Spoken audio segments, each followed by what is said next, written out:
सीताराम। सीताराम। क्या मेरा प्रश्न ये है कि जब रावण और राम जी दोनों शिव जी के भक्त थे तो फिर उन दोनों की दोस्ती क्यों नहीं हुई?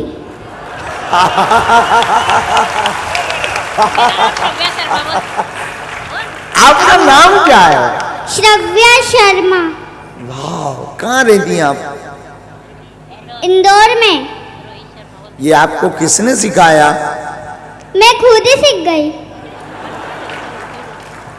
आप राम। हाँ हाँ। और मैं रोज हनुमान चालीसा भी बोलती हूँ। वाह, सीखो सीखो भारतीयों, सीखो। उम्र कितनी है आपकी? 7। वाह, बहुत सुंदर। 7 साल में बच्चा ठीक से बोल नहीं पाता, अपनी नाक नहीं साफ और कर मैं पाता। राम स्तुति भी बोलती हूँ। वाह। अच्छा, जब आप बाद में राम स्तुति सुनाओ।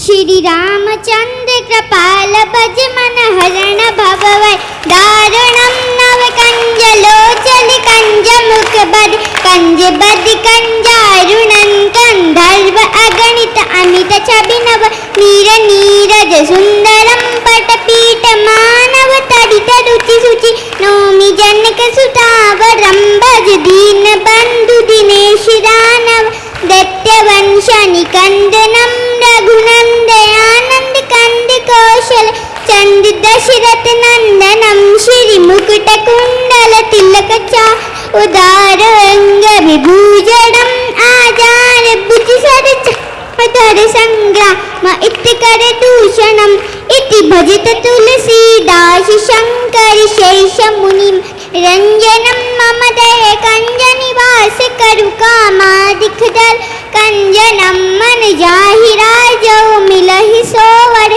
सहज सुंदर सावरो करुणा निधान सुजान फिर स्नेह जान तरावरो अहि भाति गौरी असीस तुलसी सहित यार सितली तुलसी भवानी पूज्य पुनि पुनि मुनि मन मंदिर चली श्री जान गौरियन श्रेयसन जान पदे श्री मंगल मंगल मूल बारे अंग पलकन लगे मौसम दीन नदी नहीं था तुम समान रघुवीर अस विचारी रघुवंश मणि बच्ची को उठा के लाओ, उठा के लाओ, लाओ लाओ लाओ, उठा के लाओ,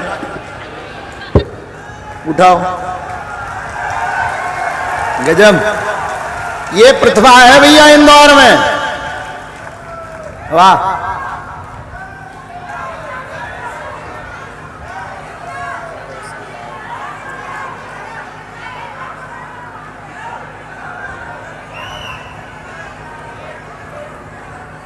यहां खड़ा करो।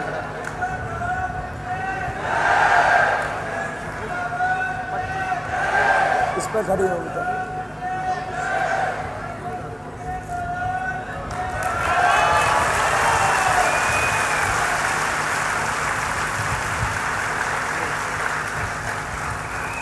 ये फोटो एक बार ताली बजाओ झूम के।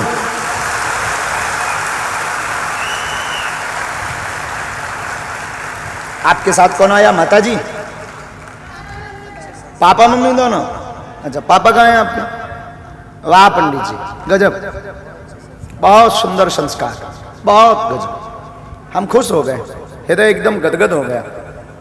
और ये इंदौर में प्रतिभा है, यही इंदौर की खूबसूरती। लोगों को लग रहा होगा कि इंदौर की खूबसूरती गार्डन बड़े बड़े मॉलों से है, बड़े बड़े भवनों से है, पर बागेश्वर धाम के दास की दृष्टि में इंदौर की खूबसूरती ऐसी बच्चियों से है।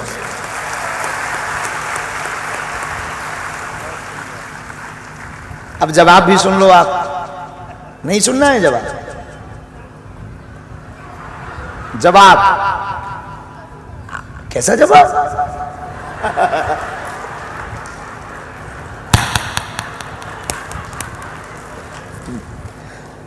आज क्या खा के आए थे आप? भिंडी की सब्जी। भिंडी की सब्जी? हाँ। वाह, शंकर जी और रावण दोनों शिव भक्त थे, इसमें कोई संदेह नहीं। बिटिया ने प्रश्न किया कि दोनों में दोस्ती क्यों नहीं हुई। अब इसका तो कहीं शास्त्र में जवाब है नहीं, पुराणों में तो ऐसा लिखा नहीं। शास्त्र में वर्णन आया है कि एक बार भूत भावन महादेव से किसी ने पूछा कि आप सबको सलाह देते हैं, रावण को क्यों नहीं सलाह देते हैं कि राम जी से विरोध ना करें। बोले हम रावण को क्या सलाह दें, रावण इतना विचित्र आदमी है कि वो हमारे सामने आता है तो हंसने लगता है। शंकर जी के सामने जब रावण आता है तो हंसने लगता।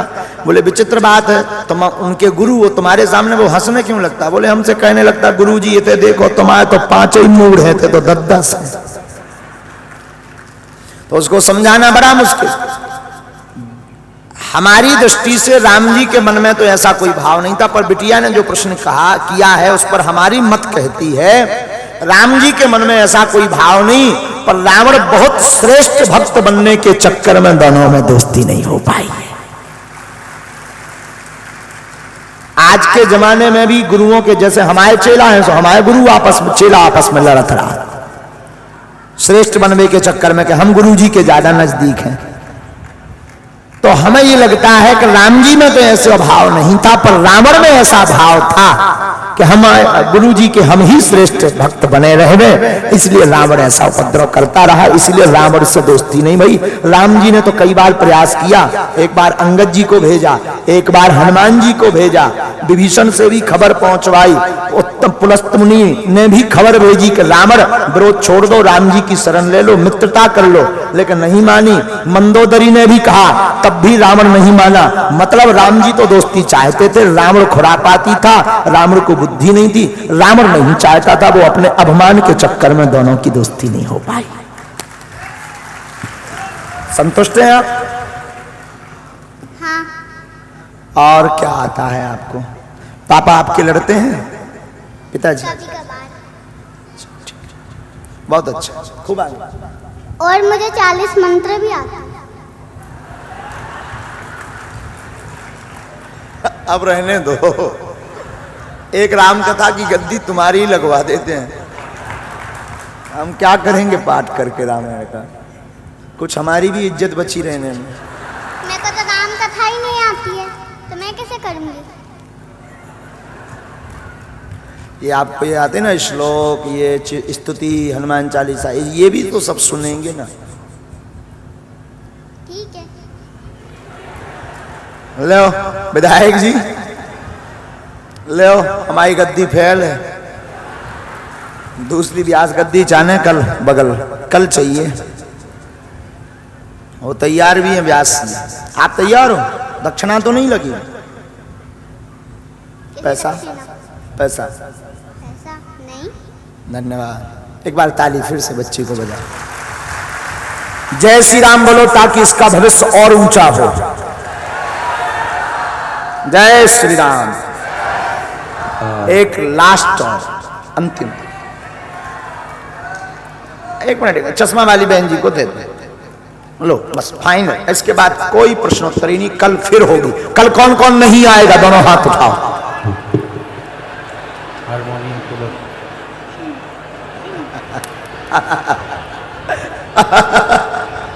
अच्छा उल्टा हो गया, आएगा कौन कौन? आज तो पूरा लास्ट तक, कल रोड जाम हो जाने हमें लगा। आज देखो पूरा नजारा अद्भुत, कल तो रोड जाम हो जाएगा। कल फिर आओ, कल धनुष बाण तोड़ेंगे। कितने बजे आना है? अब कल सीधा 4 बजे आना है, दरबार भी नहीं है, भभूति नहीं। बोलो क्या नाम है आपका? सीताराम गुरुजी। सीताराम जी। मेरा नाम ऋतिका रघुवंशी है। बोलिए। मेरा प्रथम प्रश्न ये है कि आदित्य योग तथा चांडाल योग क्या होता है, तथा मेरा द्वितीय प्रश्न ये है कि यदि परिवार में कोई शांत हो जाता है तो कितनी पीढ़ी तक का तथा कितने दिनों का छूतक माना जाता है? वाह सुंदर प्रश्न। कहाँ से हो आप? इंदौर से। इंदौर से। आदित्य योग और चांडाल योग, ये ज्योतिष में इसका वर्णन आया है। ज्योतिष के अंतर्गत कुंडली में भी चांडाल योग लगता है, कुंडली में भी चांडाल योग लगता है। आदित्य योग और चांडाल योग ग्रह दशा के अनुसार, बीच में मत बोलो, बीच में मत बोलो, ग्रह दशा के अनुसार आदित्य योग और चांडाल दोष लगता है। आदित्य योग कोई दोष नहीं है, आदित्य योग कोई दोष नहीं है, चांडाल जरूर एक दोष है, जो दोष ग्रह दशा के कारण लगता है। इनकी निवृत्ति के लिए आदित्य हृदय स्तोत्रम राम नाम का जप आप कर सकते हैं। आपने दूसरा प्रश्न किया था कि कोई शरीर शांत हो जाए कितनों दिनों तक सूतक मनाना चाहिए, कितने सालों तक और कितने दिनों तक, कितनी पीढ़ियों तक का माना जाता है? कितनी पीढ़ियों तक का? ये कोई त्योहार पर अगर सनातनी हिंदू के घर में कोई शांत हो जाता है तो जब तक उसी त्योहार पर किसी का जन्म ना हो तब तक का केवल उस तिथि का सूतक माना जाता है। और सामान्यतया 13 दिन तक, और अगर कोई घर का कोई विशिष्ट बुजुर्ग अथवा घर का मुखिया शांत हो गया तो मंगल कार्य के लिए 1 साल तक का सूतक शास्त्र विधि अनुसार माना जाता है। ये इसका जवाब, शेष चर्चा कल।